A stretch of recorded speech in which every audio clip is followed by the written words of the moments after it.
Hello बच्चों, good morning. कैसे हैं आप? आई होप आप सब घर पे हैं और लॉकडाउन का पूरा पूरा पालन कर रहे हैं। ठीक है, तो once again I am here Dinesh Chaurasia with my YouTube channel Dinesh sir for maths. So मैं आपसे एक बात कहना चाहता था कि अगर आपको मेरे वीडियोस में कुछ कमी लगती हो तो प्लीज कमेंट करके मुझे बताइए, जिससे मैं उसको सुधार सकूं। नो डाउट मैं अभी नया हूं, मुझे बहुत अच्छे से वीडियो के थ्रू और ऑनलाइन के थ्रू पढ़ाने का बहुत तजुर्बा नहीं है।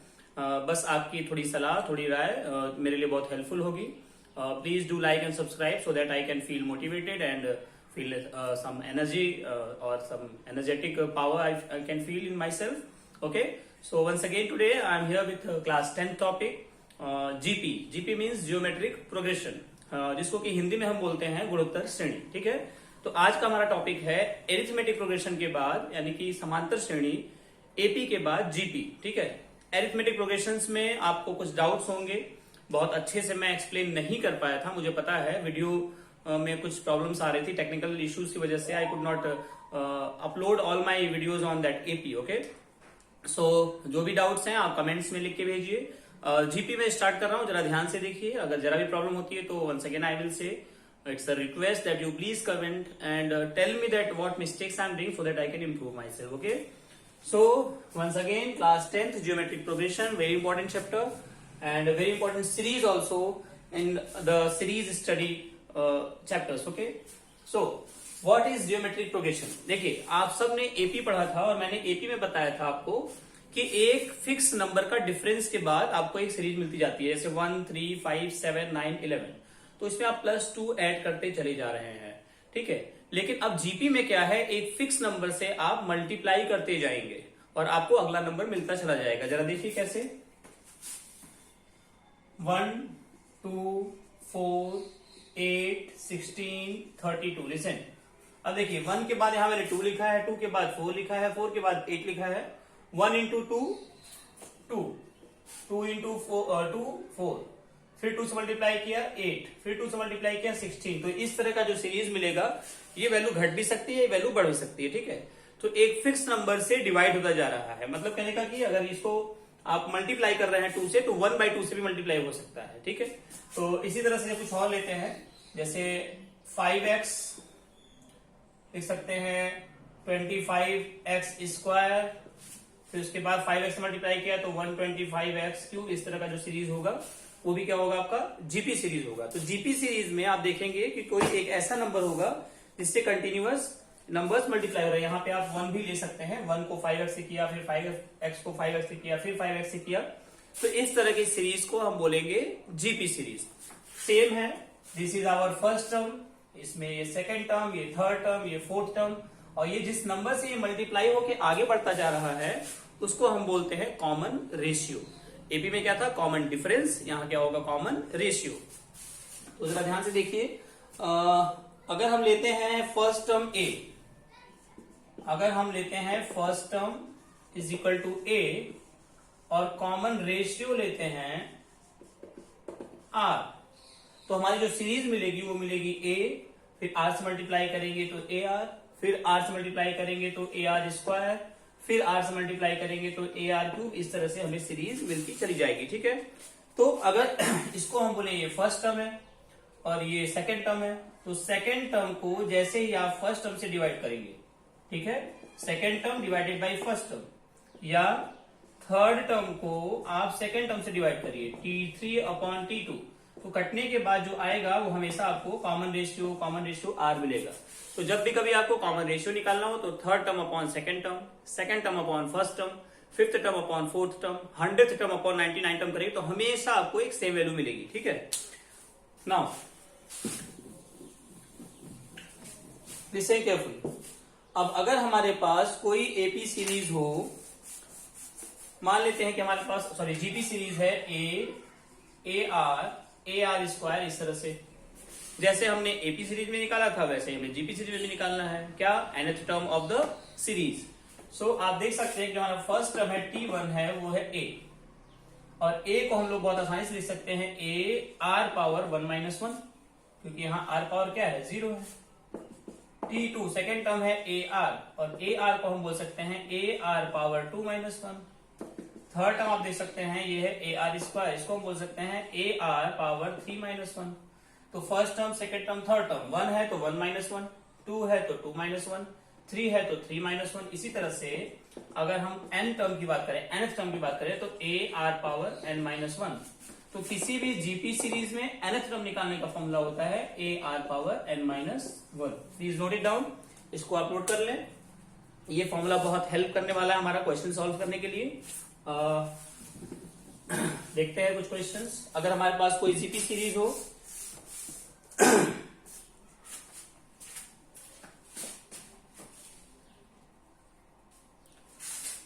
तो अगर हमारे पास कोई जीपी सीरीज हो, मान लेते हैं जीपी सीरीज है 3, 9, 27 एंड सो, ठीक है।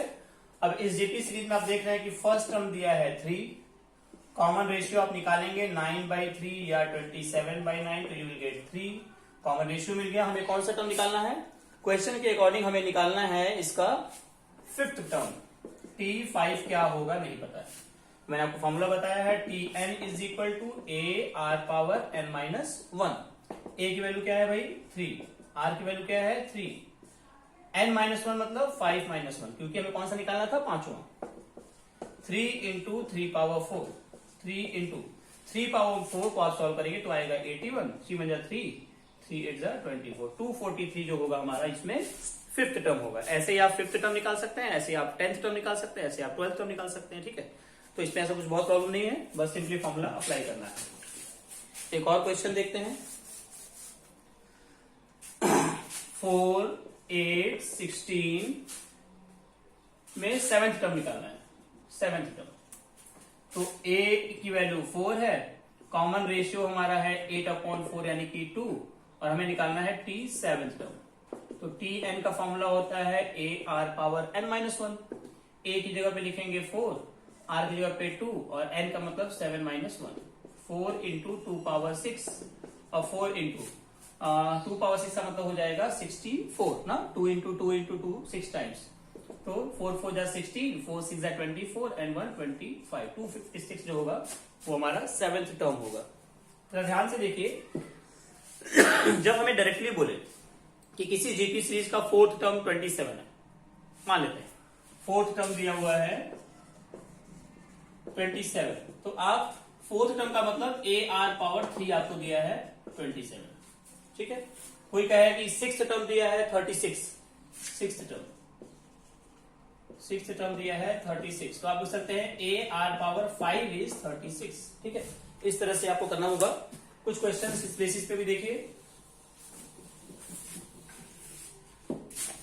जीपी और एपी दोनों ही बहुत काम के चैप्टर्स हैं, बहुत यूजफुल हैं, आपके लिए बहुत हेल्प करने वाले हैं आगे जाके।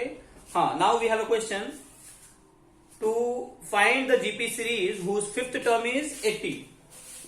आपको गिवन है फिफ्थ टर्म 80 और गिवन है एट्थ टर्म। लॉकडाउन में मेरे पास कोई बुक्स नहीं है, मैंने एक पुरानी किताब ली हुई है, उसी से कुछ क्वेश्चंस आपको बता रहा हूं। आप देख सकते हैं इस बुक की कंडीशन क्या है, बहुत पुरानी किताब है, ठीक है। तो बुक से कोई मतलब नहीं होता है, किताबें कभी पुरानी नहीं होती, ठीक है। तो आपके काम के ही क्वेश्चंस हैं इसमें। तो फिफ्थ टर्म हमारे पास दिया हुआ है 80 और एट्थ टर्म दिया है 640। हमें जीपी सीरीज चाहिए, ठीक है। देखिए फिफ्थ टर्म मतलब ए आर पावर 4 आपको गिवन है, फिफ्थ टर्म मतलब ए आर पावर 5-1, 5-1 मतलब 4, तो ए आर पावर 4 आपको गिवन है 80, और एट्थ टर्म मतलब ए आर पावर 7 ये आपको गिवन है 640। तो ए आर पावर 4 और इसको आप डिवाइड कर दीजिए, जरा देखिए डिवाइड करने से क्या होगा, ए कैंसिल हो जाएगा, आर पावर 4 आर पावर 7 तो बचेगा 1/r पावर 3, 7-4 3, और 0 से 0 कट जाएगा, 8 8 जा 64, 1/r³ इज इक्वल टू 1/8। तो यानी कि कंपेयर करने पे r³ इज इक्वल टू 8, तो r हमें क्या मिल जाएगा भाई, क्यूब रूट ऑफ 8 यानी कि 2, ठीक है। r की वैल्यू मिल गई। अब r की वैल्यू उठा के यहां पे रख दीजिए, जरा देखिए अगर हम r की वैल्यू पुट करते हैं इसमें, जैसे फिफ्थ टर्म गिवन है 80 यानी कि ए आर पावर 4 आपको गिवन है 80, a की जगह पे a और r की वैल्यू आई है 2, ये हो जाएगा 80, यानी a is equal to 80/2 power 4, यानी कि 80/2 पावर 4 का मतलब 16, 16 5 जा 80। तो इस तरह के क्वेश्चंस आपको जीपी में मिलेंगे, ठीक है। अच्छा, जैसे मैंने आपको एपी में बताया था कि sum of n terms of an AP series. तो फॉर्मूला क्या था भाई, Sn is equal to n by two two a plus n minus one into b. ये आपने पढ़ा था, ये था एपी के लिए। तो ऐसे ही हम फॉर्मूला डिराइव करेंगे पहले कि क्या होता है फॉर्मूला जीपी सीरीज के एन टर्म्स के सम के लिए। तो उसके बाद कुछ क्वेश्चंस लगाएंगे, ठीक है। तो जरा ध्यान से देखिए, अगर आपके पास कोई जीपी सीरीज हो, जीपी सीरीज है a r square a r power cube, ऐसे करते करते जाए तो a r power n minus one, ठीक है। एलएच करो तो हमारे पास एन टर्म इन सबका सम चाहिए, हमें सबका सम चाहिए, सबका सम चाहिए, सबका सम चाहिए। ये हमारा पहला सीरीज है जीपी सीरीज, ठीक है। इसी जीपी सीरीज को हम थोड़ा आर से मल्टीप्लाई कर देते हैं, आर इंटू एस एन। तो ये हो जाएगा ए r square a are cube A r power four, ऐसे करते करते इसमें जब आर से मल्टीप्लाई करेंगे तो ये आ जाएगा ए आर पावर एन। समझ रहे हैं, केवल आर से मैंने इसमें मल्टीप्लाई कर दिया। ये हमारे पास इक्वेशन नंबर 1 है, इक्वेशन नंबर 2 है। ये एपी का है, इसको इरेज कर देते हैं ना। इक्वेशन नंबर 1 से इक्वेशन नंबर 2 को माइनस कर लीजिए, माइनस करिए। माइनस करने के लिए क्या करना पड़ेगा भाई, माइनस साइन अप्लाई करना पड़ेगा। तो ये हो जाएगा s n minus r into s n. ध्यान से देखिए, ये प्लस ए आर, ये माइनस ए आर, इससे ये कैंसिल हो जाएगा, इससे ये कैंसिल हो जाएगा, इससे ये कैंसिल, ऐसे करते करते इससे जस्ट हो जाएगा, ये कैंसिल हो जाएगा। क्या बचेगा, a plus a r power n बचेगा। इन दोनों में से आप एस एन कॉमन ले सकते हैं, we will get 1 minus r. इन दोनों में से ए कॉमन ले सकते हैं, 1 minus r power n, sorry 1 plus r power, sorry 1 minus r power n. Now तो एस एन हो जाएगा a 1 minus r power n upon 1 minus r. ये हमारा फॉर्मूला है sum of n terms of a GP series. लेकिन इसमें आपने खास बात देखी होगी कि मैंने यहां लिखा है 1 माइनस आर। ये तब के लिए है बच्चों जब आर की वैल्यू 1 से छोटी हो, ठीक है। और इसी के लिए यहां लिख सकते हैं जब आर की वैल्यू लेस देन 1 हो।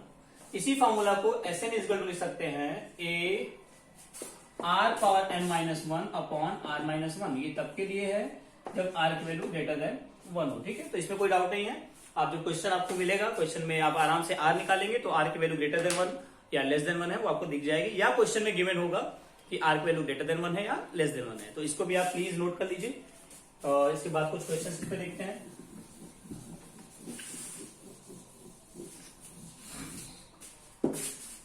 हाँ, अब ये था सम ऑफ एन टर्म्स के लिए।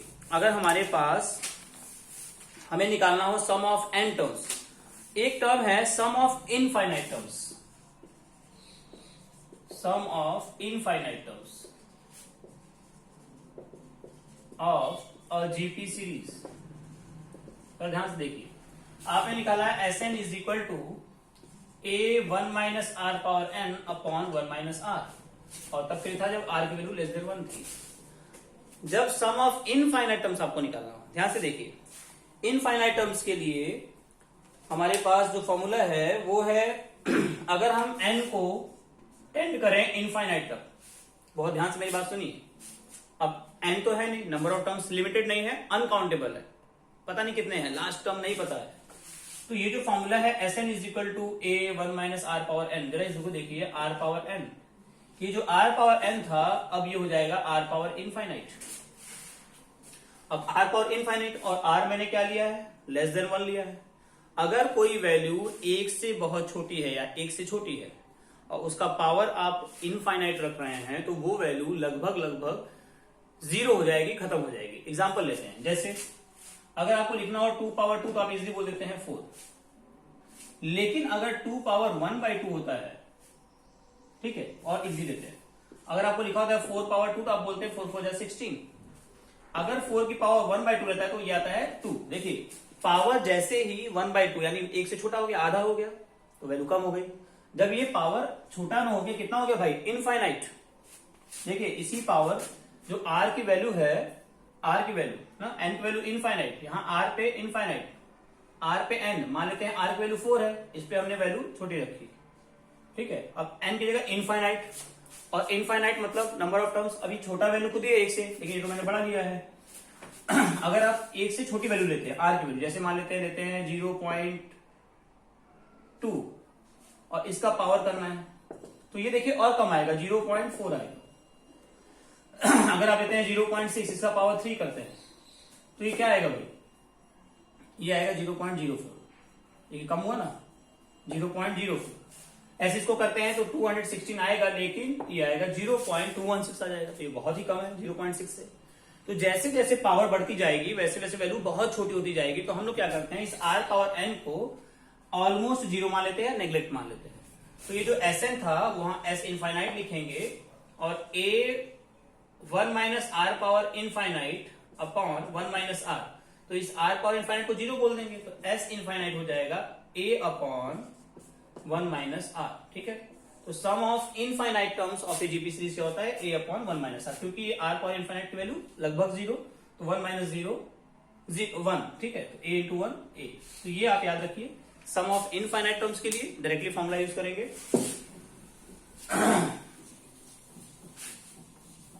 चलिए जरा एक क्वेश्चन देखते हैं इस पे। कुछ और, जैसे मैंने लिखा s n is equal to a 1 minus r power n upon 1 minus r. ठीक है, बहुत ध्यान से देखिए, इसको हम बोल सकते हैं a into 1 a minus a r power n upon 1 minus r. a minus इस r पावर n को क्या हम ये नहीं बोल सकते r into r power n minus 1, एक r अलग कर दिया, तो इस a की जगह पे a r power n minus 1 into r बोल दिया 1 माइनस आर। अब जरा ध्यान देखिए, a माइनस ये a r power n minus 1 क्या था, nth टर्म मतलब लास्ट टर्म, आपने देखा था tn is equal to a r power n minus 1, इसको हम लोग बोल सकते हैं last term is equal to a r power n minus 1। तो यहाँ पे l into r upon 1 minus r भी आप सम ऑफ n टर्म्स के लिए फॉर्मूला यूज कर सकते हैं। ठीक है, इसको भी नोट कर लीजिए, बहुत इंपॉर्टेंट है। और एक क्वेश्चन अब देखते हैं। हाँ, ये पूरा का पूरा तब के लिए जब r की वैल्यू क्या हो भाई, लेस देन 1, और अगर r की वैल्यू ग्रेटर देन 1 हो तो Sn इज इक्वल टू ये हो जाएगा आपका l r minus a upon r minus 1। ठीक है, जब r की value greater than 1, less than 1 हो तो ये, इसमें कोई डाउट नहीं है। थोड़ा प्रैक्टिस करेंगे, कुछ क्वेश्चंस लगाएंगे, आपको क्लियर हो जाएगा। हाँ, सम ऑफ इनफाइनाइट टर्म्स मैंने आपको बताया, जब r की वैल्यू लेस देन 1 हो तो आप लिखेंगे भाई a अपॉन इससे जस्ट कर बताया था। सम ऑफ इनफाइनाइट टर्म्स के लिए बताया a अपॉन 1 माइनस आर। ठीक है, ये तब के लिए था जब r की वैल्यू लेस देन 1 हो। चलिए एक क्वेश्चन देखते हैं sum of n terms of a GP series पे। क्वेश्चन है 1 प्लस 2 प्लस 4 प्लस 8, ऐसे करते करते कौन से टर्म तक निकालना है हमें, 10 टर्म्स का सम निकालना है, सम ऑफ 10 टर्म्स। तो a आपके पास है 1, कॉमन रेशियो हो जाएगा 2 अपॉन 1 यानी कि 2, और हमें सम ऑफ 10 टर्म्स चाहिए। सम ऑफ n टर्म्स के लिए फॉर्मूला मैंने क्या बताया भाई, a r power n minus 1 upon r minus 1। क्यों, क्योंकि r की वैल्यू ग्रेटर देन 1 है, देखिए r की वैल्यू 2 है। ठीक है, तो a की जगह पे 1, r power n means 2 power 10 minus 1 upon r minus 1 means 2 minus 1, तो ये हो जाएगा 2 पावर 10 माइनस 1 अपॉन 1 यानी कि 2 पावर 10 माइनस 1। अब 2 पावर 10 क्या होता है भाई, इसको निकाल लीजिए आप लोग और वैल्यू रख दीजिए, आंसर आ जाएगा। ठीक है, वैसे 2 power 10 for your kind information होता है 1024 माइनस 1 यानी कि 1023। Okay, this is the answer. चलिए, थैंक यू सो मच। बाकी क्वेश्चंस बाद में डिस्कस करते हैं। ओके, सो इतने प्रैक्टिस करना है आपको, और इस पे कुछ और क्वेश्चंस करने हैं, कुछ और अच्छे क्वेश्चंस के साथ फिर से मिलते हैं नेक्स्ट वीडियो में। Thank you so much.